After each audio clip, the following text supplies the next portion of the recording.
My name is Beverly Davis. I teach at Moses Jackson Advancement Center, and I am adult education.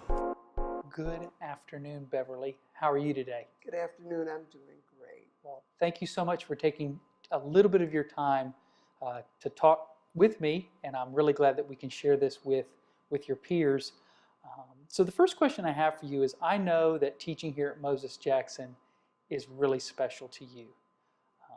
I think there's a story behind that, why it is special. Would you mind sharing? I'd love to share. Moses Jackson is where I went to elementary school. In fact, we're sitting in my 4th grade class. I came quite to this area of town through my parents' divorce, and we were thrown into an environment that was quite unfamiliar to me. So it began a period in my life where there was great poverty, there was great lack, and I felt displaced, greatly displaced. Coming back here is more about me giving back. Coming back here, I feel it's a good idea because I know where my students are coming from. I understand their backgrounds. I understand what's missing because it was missing in me. So it enables me to key into several things about them and help them to overcome as I overcame. So you talked about meeting the students where they're at. What are some of the challenges that you've seen in teaching in adult education? I think now this is 2nd year, is that right? Or 3rd year? Actually, in this part of adult education, this is my 2nd year. I actually teaching at Savannah Tech, taught on the other side in Gen Ed. So it was the same kind of challenges that I meet here. These are generally here on this side, second chance students who have somehow left school for a variety of reasons. They are now coming back trying to fix the error that they made. They have experienced a lot of failure. They are not confident anymore. They are lacking in social graces and lacking in exposure. Those are the challenges that I find have to be overcome. For instance, there was a question on yesterday in one of our lessons about the Dust Bowl in a valley. My question was, tell me what a Dust Bowl is. Before you attempt to answer the question, what's a Dust Bowl? Nobody knew. I asked, what's a valley? What does it look like? They didn't know. So when you present information to them, I have to be critically aware that you may not be able to answer the question because you haven't even been exposed to the idea that the question is about. So growing up in this area helped me to understand that about the people that I actually teach.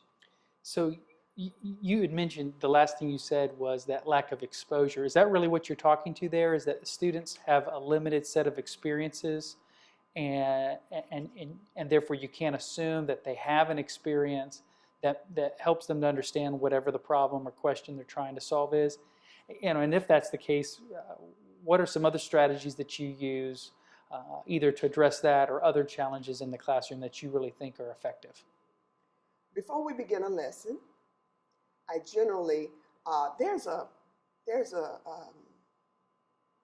thing that happens where you come to school and they say study, but nobody tells you how to study or tell you what that means. I give them strategies to approach a given problem. I tell them, before you start reading it, read the title, read the question, so your brain now knows out of all this information, what is it I'm supposed to be looking for? We read through the questions, we read the answers that are given. Now go read, and your brain will be more likely to key in on the points that we've already looked at if you look at the questions first. I also incorporate videos. Yesterday, when they didn't understand what a valley was, what a valley looked like, I simply got a computer, set it up. We looked at a series of valleys, and they're like, oh, yeah. So I love it when the light bulb goes on. It's like, oh, that's what you mean. We look at anything as we approach a lesson. I look at the lesson before I get here, and I think, what tools are they going to need to be successful with this? What do they need to see or hear?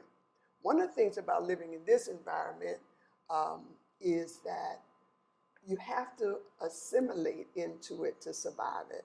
This is an area where people are poor, where they're more likely to see violence, where they're more likely it becomes an everyday kind of, you know who all the crazy people are. But it's also an environment where you're not likely to have been on an airplane. You're not likely to have seen the Hoover Dam. You're not likely to have seen a whole lot of things that are common to other people. So my job when I come in is I find a video that is conducive to helping you to see, get a visual picture of what you're about to encounter in your lessons. And so that's amazing. You know, when students come into the classroom underprepared, it's for a lot of reasons, and oftentimes one of the things we don't talk about is the lack of life experiences. What are some other strategies that you use in the classroom that you think are really effective working with our students? What I think is really interesting is in my adult ed and my master's program, they taught us that you never bring adults to the board because you don't want to embarrass them. But I find in my class it works. They're waiting to get to the board. I make learning fun. I make it okay for you to be wrong. When you're wrong, we all laugh. They laugh. And then because it's such a critical moment, it tends to more solidify that idea in your mind. I tell them, I need to see why you're doing this wrong. More so than knowing that you got it wrong, let's see why you got it wrong so that I can correct it. I also make it okay for you to ask me the same questions 25 times if you need to. I'll never say I told you. I already said it. I'll answer it like it's the first time I heard it, because I understand that repetition is what put things into their long-term memory. So they'll need to hear it again and maybe again and again, and I will not insult them by saying, I told you that already. No, let me just tell you again. So were you getting ready to share something else, or I was going to ask you a question about that, because that was really neat. Because on the one hand, you're saying, look, I'm never going to insult them again. But in your master's program, you learned, well, it might be insulting to bring them up to the board. But obviously, you figured out how to destigmatize that. Would you talk a little bit more about how you encourage students to come to the board and how you make them feel like, you know, it's okay to make mistakes? What do you do to help them feel like it's okay? Well, we make a big deal out of it when they're right. I reinforce it when you are right. But when they are wrong, then I get the other students to kind of talk to them as well and say, okay, this is why. But I actually go stand beside them and explain it very slowly and show them where their error was. They are actually jumping to get it. I have to say, well, no, you went last. Let me get somebody else, because they love it. They love the fun of it, and we laugh a lot when they're at the board. So any other strategies you'd like to share? A teacher that maybe has a one-room schoolhouse or has students that come from backgrounds where they have limited experiences. Any other strategies that really you think work really well? Another strategy I use is I teach out of the tape books. So you have the E level, M level, difficult, and advanced. Well, if I teach nouns today, I'll teach nouns. I start on the E level. My students, every morning for 1 hour, they're on the computer. They're remediated at the level they tested in on. But often you'll find that there's something missing. Someday they didn't go to school, whatever. There's something missing. So I'll teach if I teach nouns, I'll teach nouns on E level, I'll go to nouns on M level, nouns on D level, nouns on advanced. I won't go from nouns to verbs because then by the time we get to the next level, they have forgotten. But we take nouns all the way up. We take verbs all the way up. And that seems to work better with them than to go through the whole book and then they don't remember any of it. So how do the students on the low end, on that E level, let's say, handle your instruction at the A level? And how do your A level students handle when you're teaching at that E level? How does that dynamic work in the classroom?